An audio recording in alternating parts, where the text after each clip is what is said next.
जय श्री हरि विष्णु, जय माँ लक्ष्मी। दोस्तों, साल भर में कुछ खास पूर्णिमाएं होती हैं जिन्हें बहुत ही शुभ और लाभदायक माना जाता है, और इन्हीं में से एक है आश्विन महीने के शुक्ल पक्ष में पड़ने वाली शरद पूर्णिमा, जो कि सुख समृद्धि और धनदायक पूर्णिमा मानी जाती है, क्योंकि इस दिन चंद्रमा अपनी 16 कलाओं से युक्त होते हैं और ऐसी मान्यता है कि इस दिन आसमान से अमृत की वर्षा होती है। और अगर आप इस दिन विधि विधान से पूजा अर्चना करें तो महालक्ष्मी की विशेष कृपा आप पर भी बरसती है। साल 2025 में पूर्णिमा तिथि 2 दिन प्राप्त हो रही है और साथ ही साथ इस पर पूर्णिमा तिथि पर भद्रा भी लग रहा है, जो कि बहुत ही अशुभ रहने वाला है। तो भद्रा काल कब से कब तक रहेगा, भद्रा काल का वास कहाँ रहेगा, साथ ही इस दिन की पूजा विधि भी आप सभी जानेंगे। लेकिन उससे पहले माँ लक्ष्मी की इस वीडियो को लाइक करके कमेंट बॉक्स में जय माँ लक्ष्मी जरूर ही लिख दीजिए। तो देखिए, इस बार आश्विन महीने की पूर्णिमा तिथि यानी कि शरद पूर्णिमा 6 अक्टूबर सोमवार को दोपहर 12:24 पर शुरू हो जाएंगी, जिसका समापन अगले दिन 7 अक्टूबर मंगलवार को सुबह 9:16 पर होगा। यानी कि पूर्णिमा तिथि 2 दिन रहेंगी। ऐसे में पहले दिन पूर्णिमा तिथि के समय चंद्र देवता की पूजा का शुभ मुहूर्त भी प्राप्त होगा, क्योंकि रात के समय पूर्णिमा तिथि भी विद्यमान रहेगी और चंद्र देवता की पूजा भी आप सभी कर सकेंगे। इसलिए पूर्णिमा का व्रत तो आप इस बार 6 अक्टूबर सोमवार के दिन ही रखेंगे, लेकिन पूर्णिमा का स्नान दान 7 अक्टूबर मंगलवार के दिन किया जाएगा। अब ऐसे में खीर बनाकर किस दिन रखें, इस बारे में आप सभी के मन में प्रश्न उठ सकते हैं। तो देखिए, 6 अक्टूबर को पूरी रात पूर्णिमा तिथि विद्यमान रहेगी, तो ऐसे में आप सभी खीर बनाकर इसी दिन रखेंगे। और क्योंकि 7 अक्टूबर को पूर्णिमा तिथि चंद्रोदय से पहले ही समाप्त हो रही है, तो ऐसे में आपने के मन में प्रश्न होगा कि क्या इस दिन भी चंद्रमा की रोशनी में खीर रखनी चाहिए या नहीं रखनी चाहिए। तो आप बिल्कुल ही रख सकते हैं, लेकिन 6 अक्टूबर की रात को यदि आप खीर बना के इसे प्रसाद रूप में अगले दिन सेवन करते हैं, यानी कि व्रतधारी जो है वह सेवन करते हैं, तो इससे आपको विशेष लाभों की प्राप्ति होती है। जो भी भाई बहन कार्तिक स्नान करते हैं वे 7 अक्टूबर की सुबह में ही स्नान कर सकेंगे। स्नान ब्रह्मा मुहूर्त के समय विद्यमान पूर्णिमा तिथि में करना शुभ माना जाता है। हालांकि पूर्णिमा का दान आप दोनों ही दिन दे सकते हैं। बात करें अगर राहु काल की, तो राहु काल का समय सुबह 7:30 बजे से 9 बजे तक रहेगा, तो इस दिन आप सभी पूजा राहु काल से पहले ही कर लें। और इसके अलावा जो शाम की पूजा आप करते हैं वो गोधूली मुहूर्त में करना शुभ माना जाएगा। तो ऐसे में शाम में गोधूली बेला का जो शुभ मुहूर्त है वह 6:01 से 6:26 तक रहेगा, और इसके बाद आप शाम 7:15 तक शाम की पूजा कर सकते हैं। जैसा कि मैंने आप सभी को बताया कि इस बार शरद पूर्णिमा की तिथि पर भाद्रा लग रही है, तो ऐसे में भाद्रा काल 6 अक्टूबर सोमवार को दोपहर 12:23 से प्रारंभ हो जाएगा। यानी कि जब से पूर्णिमा तिथि लगेगी तभी से भद्रा भी लग जाएगी, और जो कि रात 10:53 पर भद्रा की समाप्ति होगी। तो लगभग आधे दिन तक तो भद्रा ही रहेगी। इस बार भद्रा का वास मृत्यु लोक में रहेगा। यही सभी कार्यों के लिए सबसे अशुभ मानी जाती है, और ख़ास तौर पर पूजा पाठ या कोई नया कार्य या बिजनेस या कोई भी नई शुरुआत अगर आप करना चाहते हैं, भूमि पूजा, नया घर या कोई नया वाहन, तो भद्रा काल के समय करने से आपको बिल्कुल ही बचना है। तो भद्रा काल समाप्त होने के बाद ही शरद पूर्णिमा की अगर आप खीर बनाकर रखना चाहते हैं तो भद्रा समाप्त होने के बाद ही आप इस कार्य को कीजिएगा। और जो भी व्रत रखते हैं, ऐसे में आप लौकी की खीर, दही, मखाने की खीर या ड्राई फ्रूट्स की खीर बनाकर भी रख सकते हैं और अगले दिन इसका सेवन कर सकते हैं। इसके अलावा आप सभी शरद पूर्णिमा की रात को गाय के कच्चे दूध से बनी खीर बनाएं, और जब खीर तैयार हो जाए तो उसे ठंडी कर लें, और उसे या तो आप अपनी छत पर या बालकनी में ऐसे स्थान पर रखें जहाँ से चंद्रमा की रोशनी सीधे उसके ऊपर पड़े। उस जगह को अच्छे से साफ कर लें। संभव हो तो घर में चांदी या स्टील के बर्तन में आप इस खीर को रखें। स्टील के बर्तन में खीर रखकर उसमें चांदी की चम्मच या चांदी की साफ धुली हुई अंगूठी या चांदी का सिक्का भी आप डालकर रख सकते हैं। इसके बाद चांद की रोशनी में रखी हुई इस चावल की बनी हुई खीर को आप अगले दिन ग्रहण कर सकते हैं। रात भर रखना संभव ना हो तो आप आधा या 1 घंटा भी चंद्रमा की रोशनी में इस खीर को रख सकते हैं। चंद्रमा की रोशनी में रखी हुई इस खीर को ग्रहण करने से अनेक असाध्य रोगों से कुछ ही दिनों में मुक्ति मिल जाती है। और आप जान लीजिए शरद पूर्णिमा के दिन आपको पूजा किस प्रकार से करनी है। तो देखिए, शरद पूर्णिमा के दिन प्रातः काल स्नान करें और स्नान यदि हो सके तो पवित्र नदी के जल में करें, या फिर घर में भी स्नान कर रहे हैं तो उसमें थोड़ा सा गंगा जल अवश्य ही मिला लें। सभी पवित्र नदियों का ध्यान करके स्नान करें और इसके बाद में मंदिर की साफ सफाई करें और एक चौकी पर सफ़ेद या पीला वस्त्र बिछाएं। पूजा करने के लिए किसी भी मिट्टी या धातु का कलश लें और उसमें जल भरकर उसे चौकी पर स्थापित कर दीजिए। कलश पर आम के पत्ते या आम के पत्ते ना मिले तो अशोक के 5 पल्लव रखकर उसके ऊपर नारियल रखें, या नारियल ना हो तो आप कलश के ऊपर दीप जलाकर भी रख सकते हैं। अब कलश के पासी में आप चंद्रमा की प्रतिमा या तस्वीर रखें। अगर प्रतिमा या तस्वीर ना हो तो ऐसे में आप अक्षत से भी चंद्रमा की आकृति बना सकते हैं। इसके बाद अक्षत का आसन देकर उस पर भगवान श्री गणेश जी की प्रतिमा या मूर्ति रखें। माँ लक्ष्मी की प्रतिमा या मूर्ति को भी स्थापित करें या तस्वीर भी स्थापित कर सकते हैं, क्योंकि शरद पूर्णिमा की रात को माँ लक्ष्मी धरती पर विचलन करती है। और ऐसे में आज के दिन माँ लक्ष्मी के साथ साथ ही भगवान कृष्ण की भी पूजा की जाती है, क्योंकि शरद पूर्णिमा की रात को ही भगवान श्री कृष्ण ने गोपियों के संत महारा रचाया था। इसलिए आज के दिन आप सच्चे मन से भगवान श्री कृष्ण का या भगवान श्री कृष्ण के बाल स्वरूप का भी पूजन कर सकते हैं। महालक्ष्मी जी के मंत्रों का उच्चारण करें और साथ ही में ओम श्री महालक्ष्मी नमः और इसी तरीके से धूप दीप जलाकर सभी देवी देवताओं का पूजन करें। व्रत की कथा सुने या पढ़ें और सबसे अंत में कपूर जलाकर आरती करें और क्षमा याचना करें।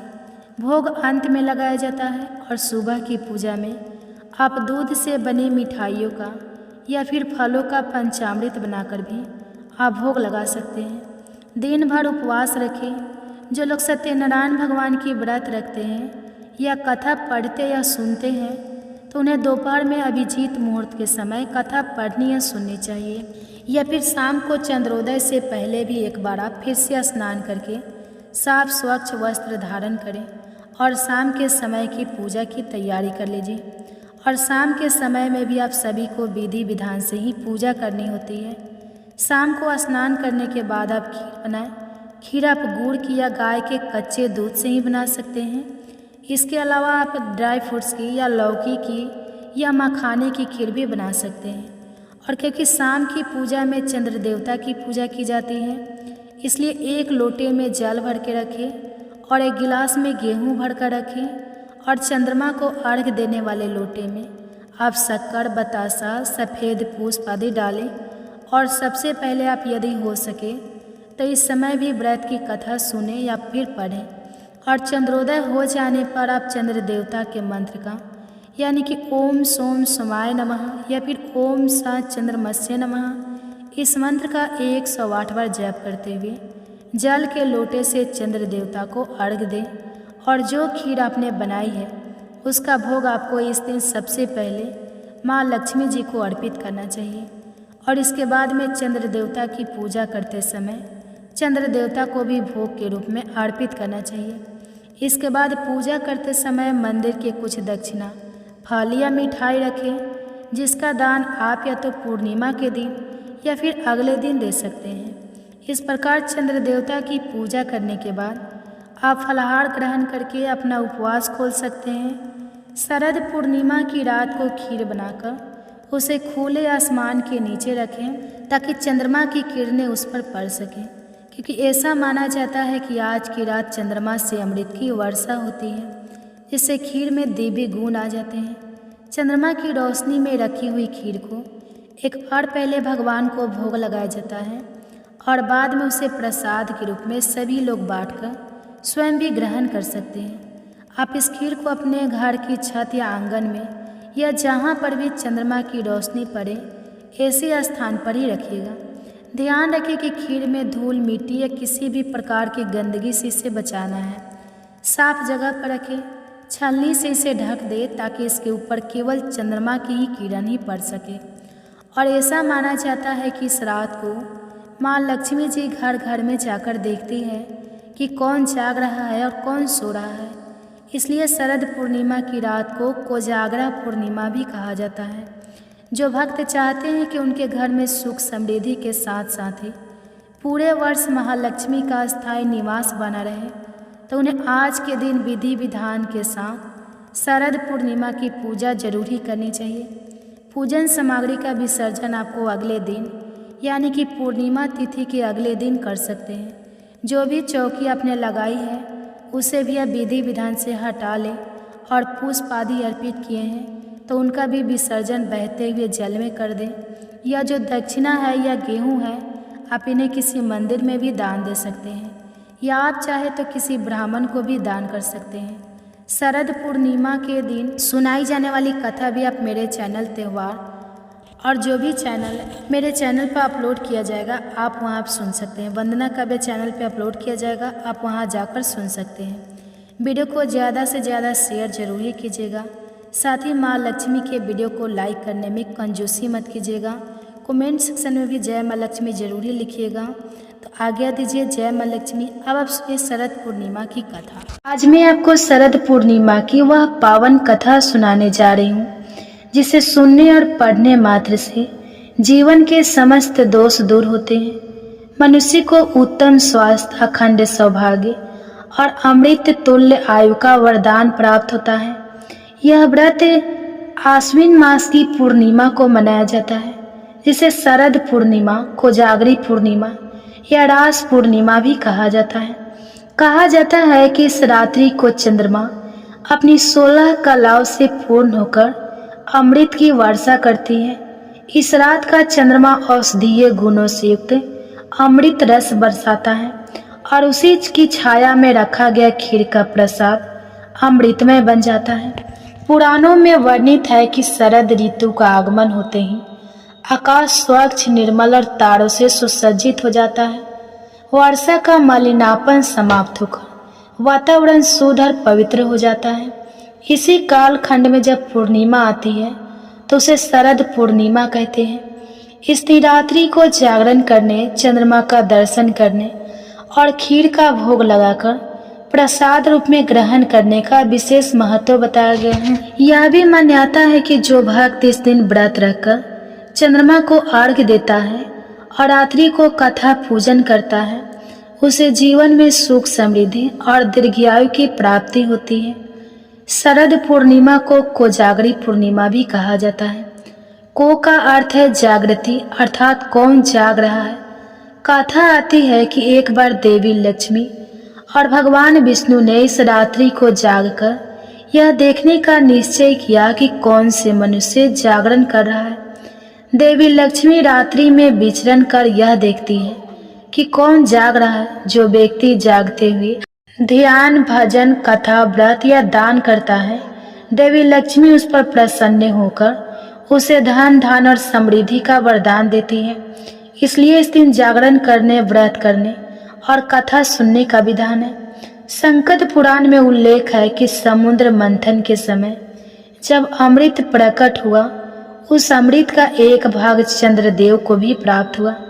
तभी से चंद्रमा औषधियों का कारक और अमृत बरसाने वाला माना गया। कहानी आती है कि कार्तिक मास की शरद पूर्णिमा की रात को चंद्रमा अमृत वर्षा करती है। उस रात चंद्रमा अपनी किरणों के माध्यम से पृथ्वी पर अमृत का संचार करती है। इसलिए इस रात खुले आकाश में रखी खीर औषधीय और अमृतमय बन जाती है।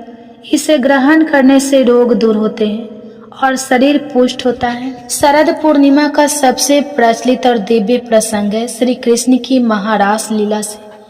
भागवत पुराण में वर्णन है कि शरद पूर्णिमा की रात को भगवान श्री कृष्ण ने वृंदावन की गोपियों के साथ महारास रचाया। यह केवल संसारिक नृत्य नहीं था, बल्कि आत्मा और परमात्मा के मिलन का प्रतीक था। गोपियाँ कृष्ण प्रेम में लीन होकर आत्मसमर्पण की स्थिति में थी। भगवान श्री कृष्ण ने प्रत्येक गोपी के साथ अलग अलग रूप में रास किया और सभी को यह अनुभव कराया कि श्री कृष्ण केवल मेरे हैं। शरद पूर्णिमा की रात्रि प्रेम, भक्ति और आध्यात्मिकता की प्रकाष्ठा मानी जाती है। कथा आती है कि प्राचीन समय में एक नगर में एक निर्धन ब्राह्मण रहता था। उसके पास धन, अन्न और वस्त्र कुछ भी नहीं था। जीवन यापन के लिए वह भिक्षा करता, लेकिन सदैव दुखी और परेशान रहता। एक दिन शरद पूर्णिमा की रात को उसने यह निश्चय किया कि वह जागरण करेगा और लक्ष्मी जी की आराधना करेगा। पूरी रात उसने कथा सुनी, भजन गाए और दीप जलाए। रात्रि के अंतिम पहर में देवी लक्ष्मी उसके घर आई और बोली, वत्स, आज की रात मैं जाकर देख रही हूँ कि कौन मेरा स्मरण कर रहा है। तुमने श्रद्धा पूर्वक जागरण किया है, अतः मैं तुझ पर प्रसन्न हूँ। आज से तुम्हारे घर में धन धान्य और सुख की कमी कभी नहीं होगी। कहते हैं उस दिन से ब्राह्मण का घर वैभव से भर गया। इस दिन प्रातः काल स्नान कर व्रत का संकल्प लेना चाहिए।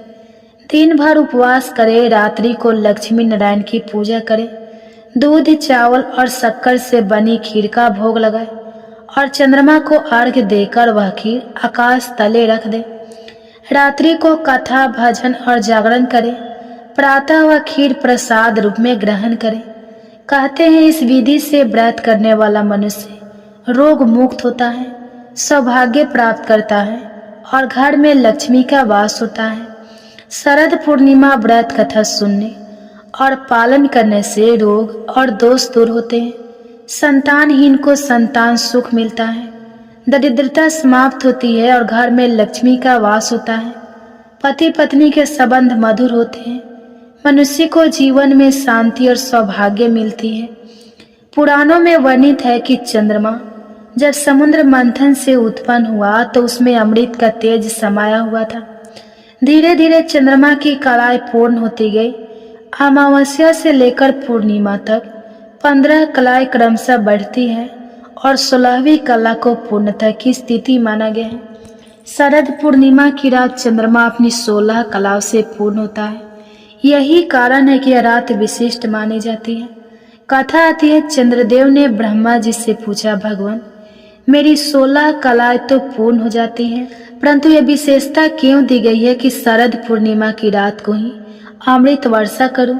तब ब्रह्मा जी बोले, वत्स, यह रात निर्मल, शीतल और शुद्ध वातावरण की होती है।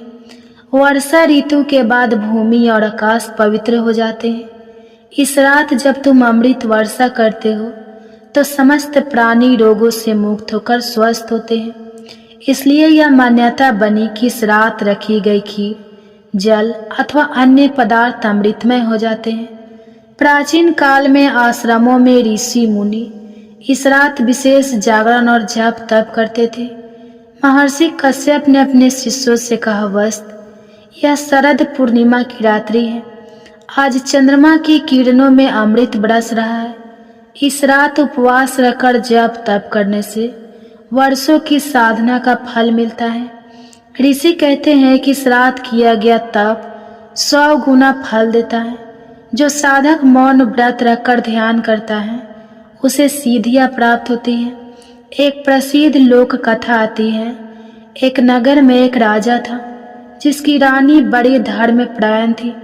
हर पूर्णिमा को वह उपवास करती और विशेषकर शरद पूर्णिमा के दिन तो वह जागरण करती। एक बार रानी बीमार हो गई और व्रत नहीं कर सकी। उसने अपनी दासी से कहा, तू मेरी जगह यह व्रत कर, जागरण कर और कथा सुनाकर। दासी ने आदेश का पालन किया।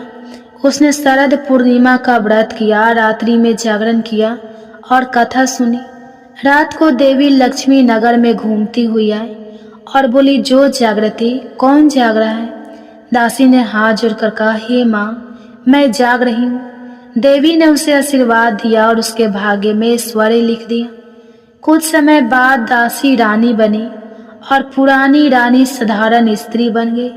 इस कथा से यह स्पष्ट होता है कि शरद पूर्णिमा के व्रत और जागरण का फल अवश्य मिलता है। भागवत महापुराण में वर्णन आता है कि जब शरद पूर्णिमा की रात आई तो श्री कृष्ण ने बांसुरी बजाई। उसकी धुन सुनकर वृंदावन की सभी गोपियां अपने अपने घर छोड़कर नंदलाल के पास चली। गोपियां भगवान से एकाएक होना चाहती थी। श्री कृष्ण ने उन्हें रास में सम्मिलित किया। यह रास सांसारिक नहीं बल्कि आध्यात्मिक था। इसमें आत्मा और परमात्मा का मिलन हुआ। हर गोपी ने अनुभव किया कि कृष्ण उसके साथ नृत्य कर रहे हैं। यह दिव्य रास हमें सिखाता है कि जब मनुष्य संपूर्ण भाव से ईश्वर को भजता है तब वह परमात्मा से मिलन का आनंद अनुभव करता है। आयुर्वेद शास्त्र में कहा गया है कि इस रात का चंद्रमा औषधीय गुणों से युक्त होता है। इस रात रखी गई खीर जब चंद्र किरणों में स्नान करती है तो उसमें विशेष ऊर्जा संचारित होती है। इस खीर को प्रसाद रूप में ग्रहण करने से पित्त, मानसिक रोग, अनिद्रा आदि दूर होते हैं।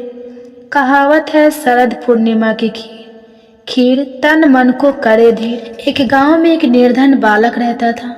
वह भूखा प्यासा रहता परंतु ईश्वर में उसकी आस्था टूट थी। शरद पूर्णिमा की रात उसने उपवास रखा परंतु घर में अन्न का दाना नहीं था। उसने मिट्टी का एक दीपक जलाया और भगवान को प्रार्थना की। कहते हैं उसी रात एक साधु उसके घर आए। साधु ने बालक को खीर और फल दिए और बोले, वस्त तूने इस पावन रात को उपवास किया है, यह प्रसाद तुझे भगवान की ओर से मिला है। उस दिन के बाद से बालक का जीवन बदल गया। वह विद्वान और समृद्ध हुआ। भारत के विभिन्न राज्यों में शरद पूर्णिमा की अलग अलग परंपराएं हैं। उत्तर भारत में लोग खीर बनाकर चंद्रमा की रोशनी में रखते हैं और सुबह प्रसाद रूप में ग्रहण करते हैं। बंगाल में इसे कोजागरी लक्ष्मी पूजा कहते हैं। इस दिन घर घर में लक्ष्मी की पूजा होती है। महाराष्ट्र में इसे कोजागरी पूजा कर रात भर जागरण करने का रिवाज है। गुजरात और वृंदावन में महारास लीला का आयोजन होता है। कहते हैं एक बार एक पति पत्नी ने शरद पूर्णिमा का व्रत किया। पति ने श्रद्धापूर्वक उपवास किया किंतु पत्नी ने असावधानी दिखाई और बीच में भोजन कर लिया। रात्रि को देवी लक्ष्मी आई और बोली, तुमने नियम तोड़ा है, इसका फल यह होगा कि तुम्हारे जीवन में दरिद्रता आएंगी। पति ने क्षमा मांगी। देवी ने कहा, अब से यदि दोनों श्रद्धापूर्वक व्रत करेंगे तो पुनः सुख समृद्धि प्राप्त होंगी। तब से दंपति ने मिलकर व्रत किया और उनके घर में सुख वैभव लौट आया। इस कथा को सुनने और शरद पूर्णिमा का व्रत करने से मनुष्य को उत्तम स्वास्थ्य मिलता है, निर्धन को धन प्राप्त होता है, संतानहीन को संतान सुख मिलता है, पति पत्नी का वैवाहिक जीवन मधुर होता है, रोग और दोष दूर होते हैं, मनुष्य को जीवन में शांति और सौभाग्य प्राप्त होता है। हे भक्तजनों, शरद पूर्णिमा की यह कथा केवल व्रत की विधि मात्र नहीं बल्कि जीवन का मार्गदर्शन है। यह रात हमें बताती है कि संपन्न से ही ईश्वर की कृपा मिलती है। श्रद्धा से किया गया छोटा सा व्रत भी महान फल देता है। जागरण का अर्थ केवल रात भर जागना नहीं बल्कि आत्मा को जागृत करना है। इस प्रकार शरद पूर्णिमा की यह पावन कथा सुनने और व्रत करने वाला मनुष्य अमृतमय जीवन प्राप्त करता है। तो प्रेम से बोलिए माता लक्ष्मी की जय, भगवान विष्णु की जय। अब आप सुनिए माता लक्ष्मी की एक कथा। माता लक्ष्मी कहती है, घर की अब 5 चीजें कभी दूसरों को नहीं देनी चाहिए। आज हम आपको माँ लक्ष्मी की एक प्राचीन कथा सुनाने जा रहे हैं। इस कथा के माध्यम से आपको पता चल जाएगा कि एक स्त्री को अपने घर की कौन सी चीज़ें दूसरों को नहीं देनी चाहिए। जो भी स्त्री या चीज़ें दूसरों को दे देती है, माँ लक्ष्मी उसके घर को छोड़कर चली जाती है। इसलिए दोस्तों, आप इस कथा को पूरा जरूर सुने क्योंकि आधा अधूरा ज्ञान घातक होता है। जो भी इस कथा को पूरा सुनता है, माँ लक्ष्मी उसकी झोली खुशियों से भर देती है। तो चलिए बिना देरी किए आपको वह प्राचीन कथा सुनाते हैं। पूर्व काल की बात है। मध्य देश में एक अत्यंत शोभायाम नगरी थी। उस नगरी में एक सुकन्या नाम की स्त्री अपने पति और सास ससुर के साथ निवास करती थी। सुकन्या एक पतिव्रता नारी थी जो सत्य धर्म का पालन करने में तत्पर और गृह कार्य में दक्ष थी। सुकन्या का स्वभाव अत्यंत दयालु था।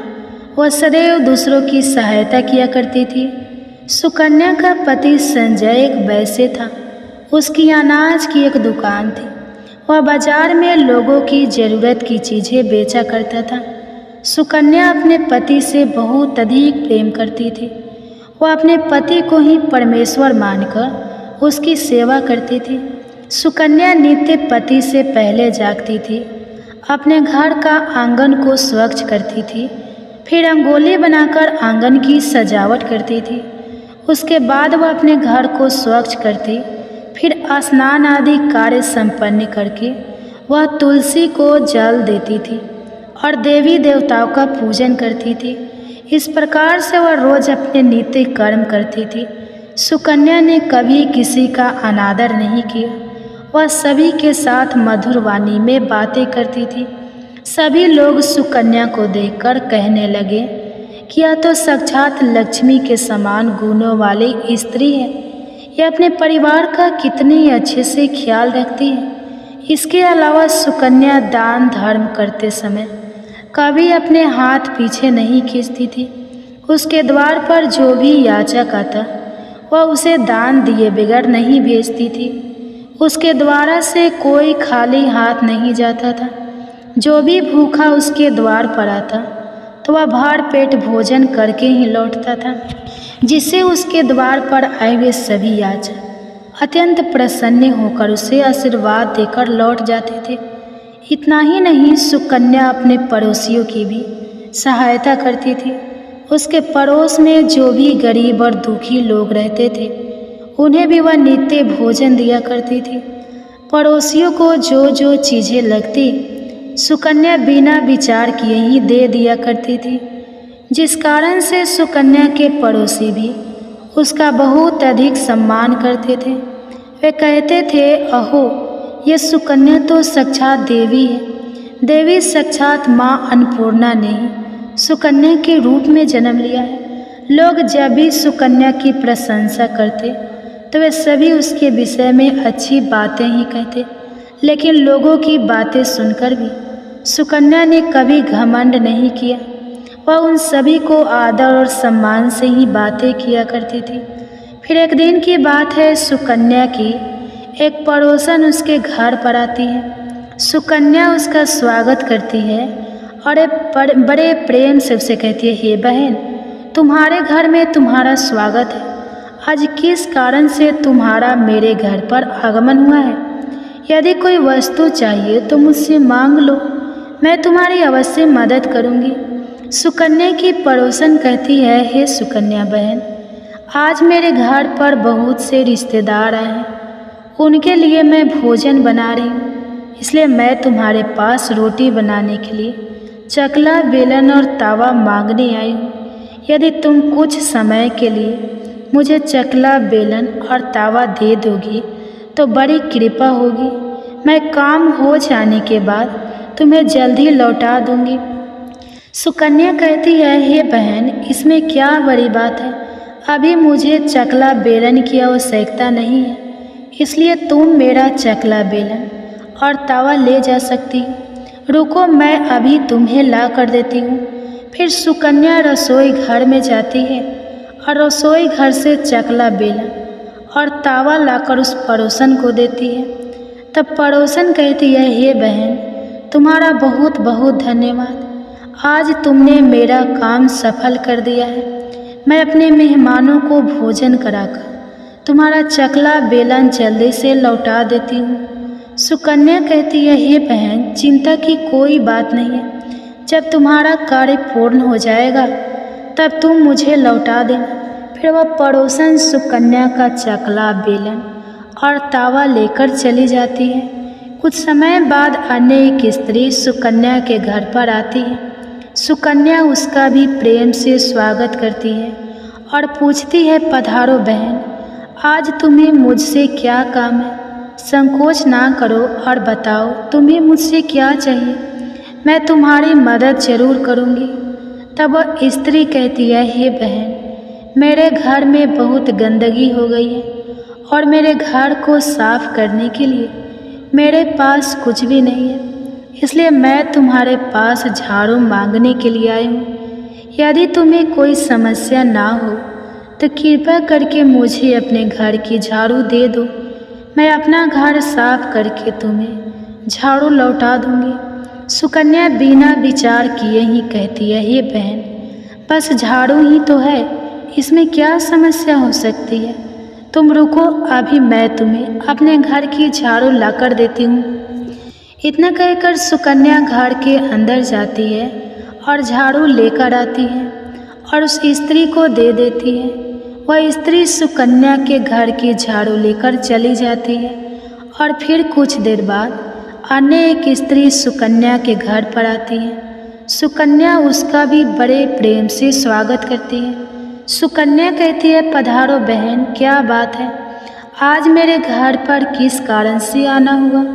तुम्हें जो कुछ भी चाहिए निसंकोच होकर कहो, मैं तुम्हारी सहायता करने का प्रयास अवश्य करूँगी। तब वह स्त्री कहती है, हे सुकन्या बहन, तुम बड़ी दयालु हो। मैंने तुम्हारे बारे में बहुत सुना है और तुम सभी की मदद करती रहती हो, इसलिए मैं तुम्हारे पास एक छोटी सी मदद मांगने के लिए आई हूँ। सुकन्या कहती है, हे बहन, संकोच ना करो, तुम्हें जो कुछ भी चाहिए मांग लो। यदि मेरे बस में होगा तो मैं मना नहीं करूँगी, मैं तुम्हारी सहायता अवश्य करूँगी। तब वह स्त्री कहती है, हे सुकन्या बहन, आज मेरी बेटी को देखने के लिए लड़के वाले आ रहे हैं, इसलिए मैं चिंता में हूँ। मेरे पास पहनने के लिए एक भी गहना नहीं है, तो मैं अपनी बेटी को क्या दूँ। उसके पास पहनने के लिए अच्छे वस्त्र भी नहीं है, इसलिए कृपा करके मुझे आप थोड़े गहने और वस्त्र उधार में दे दीजिए। केवल एक दिन के लिए, जब लड़के वाले देखकर चले जाएंगे तो मैं तुम्हारे गहने लौटा दूंगी। उस पड़ोसन की बात सुनकर सुकन्या कहती है, बस इतनी सी बात। हे बहन, तुम चिंता मत करो, तुम्हारी पुत्री मेरी छोटी बहन के जैसी है, उसकी सहायता मैं अवश्य करूंगी। मैं अभी तुम्हें मेरे गहने और साड़ी देती हूँ, जिसे पहनकर तुम्हारी पुत्री राजकुमारी लगेगी। फिर सुकन्या अंदर जाती है, गहने और साड़ी लेकर आती है और उस पड़ोसन को दे देती है। वह पड़ोसन प्रसन्न होकर सुकन्या के गहने और साड़ी लेकर चली जाती है। फिर शाम हो जाती है और अन्य एक पड़ोसन सुकन्या के घर पर आती है। सुकन्या उसका भी बड़े प्रेम से स्वागत करती है और कहती है, पधारो बहन, आज किस कारण से मेरे घर पर आना हुआ, बताओ मैं तुम्हारी किस प्रकार से सहायता कर सकती हूँ। तुम्हें जो कुछ चाहिए निसंकोच होकर कहो, मैं तुम्हारी मदद जरूर करूँगी। वह पड़ोसन कहती है, हे सुकन्या बहन, तुम बड़ी दयालु हो और तुम सभी की मदद करती हो, इसलिए मैं तुम्हारे पास आई हूँ। मेरा बच्चा भूखा है और उसे पिलाने के लिए दूध नहीं है, इसलिए मैं तुम्हारे पास दूध मांगने के लिए आई थी। अगर थोड़ा सा दूध मिल जाता तो बड़ी कृपा होती। सुकन्या कहती है, अरे बहन, इसमें कौन सी बड़ी बात है, लो अभी मैं तुम्हें दूध दे देती हूँ। सुकन्या रसोई घर में जाती है और थोड़ा सा दूध लेकर आती है और उस पड़ोसन को दे देती है। वह पड़ोसन प्रसन्नता से उस दूध को लेकर चली जाती है। इस प्रकार से सुकन्या अपने पति सभी की मदद कर देती है, सभी पड़ोसियों की मदद करती है और प्रसन्न होकर घर का काम करने में लग जाती है। फिर रात होते ही उसका पति घर पर लौट आता है। सुकन्या अपने पति को प्रणाम करती है और उसकी खूब सेवा करती है। रात को दोनों पति पत्नी आनंद से सो जाते हैं। फिर दूसरे दिन वे जागते हैं तो उन्हें एक बहुत ही बड़ी खबर कानों पर पड़ती है।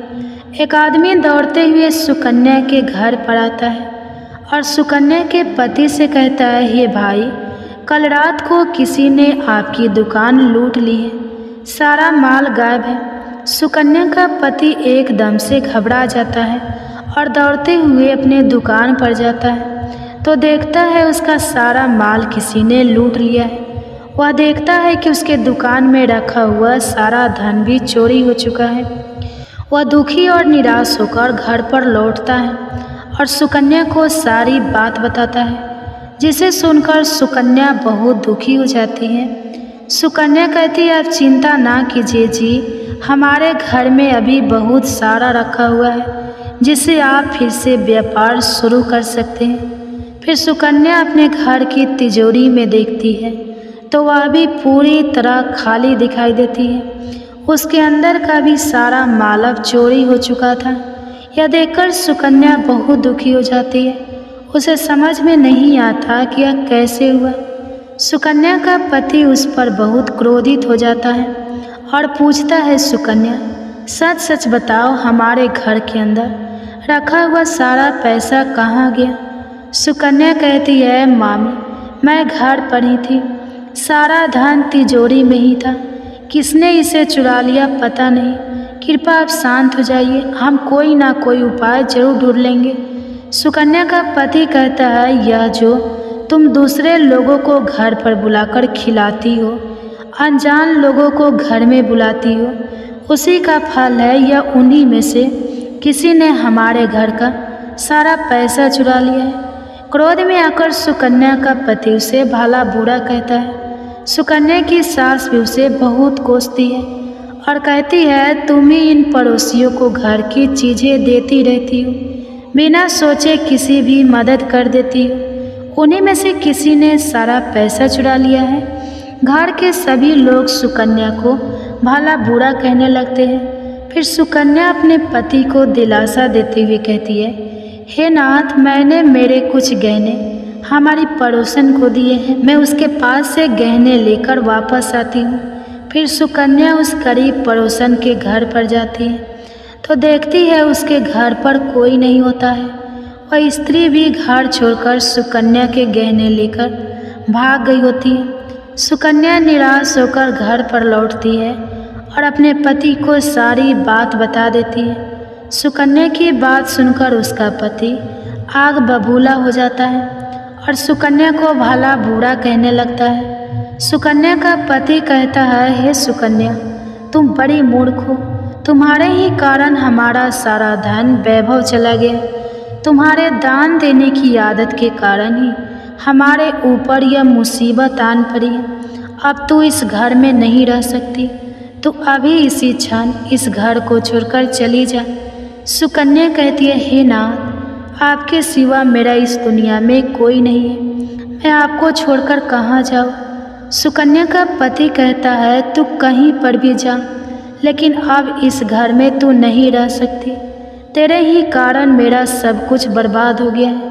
तो इस घर में रहेगी तो बचा कुचा सब नष्ट हो जाएगा। सुकन्या अपने पति को हाथ जोड़कर विनती करने लगती है, हे स्वामी, ऐसा ना कहिए, मैंने कोई अपराध नहीं किया है, आपके बगैर मैं जीवित नहीं रह सकती, मुझ दासी को आप घर से मत निकालिए। लेकिन सुकन्या का पति उसकी एक नहीं सुनता है और उसे अपने घर से धक्के मारकर निकाल देता है और कहता है, अब तू इस घर से चली जा और लौटकर मत आना, चाहे तो किसी नदी में कूदकर अपनी जान दे दे, लेकिन अब तू इस घर में मेरे साथ नहीं रह सकती। फिर सुकन्या दुखी होकर रोते हुए अपने पति के घर को छोड़कर चली जाती है। चलते चलते सुकन्या माता लक्ष्मी के मंदिर में जाती है और माँ लक्ष्मी से प्रार्थना करते हुए कहती है, हे माँ, मैंने ऐसा कौन सा पाप किया है जो मेरी दशा हुई है। हे माँ लक्ष्मी, मैं तो नित्य आपकी पूजा करती थी, फिर भी आपने मेरा घर क्यों छोड़ा? कृपया मुझे बताओ माँ, मैंने ऐसा कौन सा अपराध किया जो आप मुझसे रूठ गई हो? फिर सुकन्या वहीं पर बैठकर सोचने लगती है, यदि मेरे पति मेरा स्वीकार नहीं करेंगे तो मैं जीवित रहकर क्या करूं? यदि मेरे ही कारण मेरे पति की ये दुर्दशा हुई है तो मुझे जीवित रहने का कोई अधिकार नहीं है। इतना सोचकर सुकन्या अपने प्राण देने के लिए नदी की तरफ जाने लगती है। नदी के पास जाकर सुकन्या माता लक्ष्मी से प्रार्थना करती है, हे माँ लक्ष्मी, अब मैं अपने प्राण देने जा रही हूँ। यदि मेरे द्वारा तुम्हारी पूजा में कोई कमी रह गई हो तो मुझे माफ़ करो। मैं अपने पति के बगैर जीवित नहीं रह सकती, इसलिए अब मैं इस नदी में कूदकर अपने प्राण दे दूंगी। इतना कहकर सुकन्या नदी में कूदने ही वाली होती है कि साक्षात माँ लक्ष्मी उस स्थान पर प्रकट हो जाती है। माँ लक्ष्मी सुकन्या से कहती है, रुक जाओ सुकन्या, रुक जाओ। पुत्री, तुम यह क्या कर रही हो? सुकन्या आंखें खोलकर देखती है कि साक्षात माँ लक्ष्मी उसके सामने खड़ी है। माँ लक्ष्मी के दर्शन करके सुकन्या बहुत प्रसन्न हो जाती है और माँ को बारंबार नमस्कार करते हुए कहती है, हे माँ लक्ष्मी, मुझे क्षमा करो, मैं बहुत बड़ा पाप करने जा रही थी। देवी लक्ष्मी कहती है, हे सुकन्या, मनुष्य को स्वयं अपने प्राण नहीं लेना चाहिए, यह महापाप है। ईश्वर ने जो शरीर प्रदान किया है उसे ऐसे नष्ट नहीं करना चाहिए। सुकन्या कहती है, हे माँ, मैं विवश हूँ। मेरे पति ने मेरा त्याग किया है और स्त्री को अपने पति को छोड़कर नहीं रहना चाहिए। मैं अपने पति को छोड़कर जीवित नहीं रह सकती, इसी कारण से अपने प्राण देने जा रही हूँ। देवी लक्ष्मी कहती है, हे सुकन्या, मैं सब कुछ जानती हूँ और यह भी जानती हूँ कि तुम्हारे पति ने तुम्हारा त्याग क्यों किया है। यह सब तुम्हारा ही भूल के कारण हुआ है। तुमने अनजान में कुछ ऐसी चीज़ों का दान किया था जिस कारण से मुझे तुम्हारा घर छोड़कर जाना पड़ा। जो भी स्त्री अपने घर की इन चीज़ों को दूसरों को दे देती है, उनके घर में मेरा निवास नहीं होता है। मैं उन वस्तुओं को साथ ही उनका घर छोड़कर चली जाती हूँ। तब सुकन्या कहती है, हे माँ, ऐसी वह कौन सी वस्तुएं हैं? कृपया आप मुझे बताइए, मैंने कौन सी वस्तु का दान किया जिस कारण से आपने मेरे घर का त्याग किया है। देवी लक्ष्मी कहती है, हे पुत्री, अब तुम ध्यान से सुनो, मैं तुम्हें उन चीज़ों के बारे में बताती हूँ जो किसी भी स्त्री को दूसरों को नहीं देना चाहिए। इन चीज़ों का दान करने पर मैं उस घर को छोड़कर चली जाती हूँ। हे सुकन्या, सबसे पहली वस्तु है चकला, बेलन और तवा। किसी भी स्त्री को अपने घर का चकला, बेलन और तवा कभी दूसरों को नहीं देना चाहिए। रसोई घर में इन वस्तुओं का महत्व सबसे अधिक होता है। इन वस्तुओं की पवित्रता सदैव ही बनी रहनी चाहिए। इन्हीं वस्तुओं से भगवान विष्णु को प्रसाद बनाया जाता है और तवे पर बनी पहली रोटी भी गाय को खिलाई जाती है। इसलिए इन वस्तुओं को हमेशा स्वच्छ और शुद्ध रखना चाहिए। दूसरों को देने पर यह पवित्र हो सकती है और फिर इनका उपयोग करना अशुभ फल प्रदान करता है। इसलिए सुकन्या, तुमने अपने रसोई घर के चकला, बेलन और तवा अपनी पड़ोसन को देकर पहले से बड़ी भूल की है। आगे माँ लक्ष्मी कहती है, हे सुकन्या, अब तुम दूसरा वस्तु के विषय में सुनो। तुमने अपने पड़ोसन को अपने घर में रखी हुई झाड़ू ही दे दी, जिस वस्तु में मेरा सदैव वास होता है। जो वस्तु मुझे सबसे अधिक प्रिय है, तुमने उसे ही दूसरों को दे दिया, तो फिर मैं तुम्हारे घर में कैसे ठहरती? हे सुकन्या, जो स्त्री अपने घर की झाड़ू दूसरों को दे देती है, मैं उसके घर को त्याग देती हूँ। झाड़ू से घर का स्वच्छता की जाती है और जहाँ पर स्वच्छता होती है उसी स्थान पर मेरा वास होता है। ध्यान में रखना, सुकन्या, घर में झाड़ू को हमेशा छिपा कर रखना चाहिए। झाड़ू पर बाहरी व्यक्ति की दृष्टि भी नहीं पड़नी चाहिए। झाड़ू एक अत्यंत पवित्र वस्तु है, इसे पैर नहीं लगाना चाहिए और इसे कभी विद्या आदि प्रकार की गंदगी साफ नहीं करना चाहिए। माँ लक्ष्मी कहती है, हे सुकन्या, अब तुम तीसरी वस्तु के विषय में सुनो जो एक स्त्री को कभी दूसरों को नहीं देनी चाहिए। वह वस्तु है आभूषण। एक स्त्री को अपने आभूषण कभी अन्य महिला को नहीं देनी चाहिए। मैं सदैव ही आभूषणों में वास करती हूँ। स्त्री के 16 श्रृंगार में गहनों का बहुत अधिक महत्व होता है। एक विवाहित स्त्री को अपने आभूषण कभी अन्य स्त्री को पहनने के लिए नहीं देने चाहिए। जो स्त्री अपने आभूषण अन्य स्त्रियों को देती है उसके जीवन में दुर्भाग्य आता है। हे सुकन्या, अब मैं तुम्हें चौथी वस्तु के विषय में बताती हूँ। किसी भी मनुष्य को शाम हो जाने के बाद कभी सफ़ेद रंग की वस्तुओं का दान नहीं करना चाहिए, किंतु तुमने शाम के समय दूध का दान किया था। शाम को दूध का दान करने से जीवन में दुर्भाग्य आता है। शाम को सफ़ेद रंग की चीज़ें दान करने से मनुष्य के जीवन में अशुभ काल आता है। माँ लक्ष्मी कहती है, हे सुकन्या, अब मैंने तुम्हें उन सभी वस्तुओं के बारे में बता दिया है जिनका कभी दान नहीं करना चाहिए। यह वस्तुएं कभी दूसरों को उधार में अथवा उपयोग के लिए नहीं देनी चाहिए। सुकन्या कहती है, हे माँ लक्ष्मी, मुझसे बड़ी भूल हो गई है। मैं इन बातों से अनजान थी। कृपया मुझे क्षमा करो और अब मुझे प्रायश्चित करने का उपाय बताओ। देवी लक्ष्मी कहती है, हे सुकन्या, तुमने प्रायश्चित पहले ही कर लिया है, इसलिए अब तुम अपने घर लौट जाओ। मैं तुम्हें तुम्हारा संपूर्ण वैभव और धन संपत्ति लौटा देती हूँ। इतना कहकर माँ लक्ष्मी उस स्थान से अंतर्ध्यान हो जाती है। फिर सुकन्या भी माँ लक्ष्मी को धन्यवाद करती है और उस स्थान से घर की तरफ जाने लगती है। तभी उसका पति ढूंढते हुए उसी की तरफ आ रहा होता है। वह सुकन्या के पास आकर उसे क्षमा मांगता है और कहता है, हे सुकन्या, मुझे माफ़ करो। मैंने तुम्हें बहुत भला बुरा कहा था। तुम तो साक्षात देवी के समान हो। माँ लक्ष्मी की कृपा से हमें अपना सारा धन वैभव वापस मिल गया है। जिन लोगों ने हमारा धन लूटा था उन सभी ने हमारा धन हमें लौटा दिया और तुम्हारा नाम लेते हुए क्षमा मांग लिए।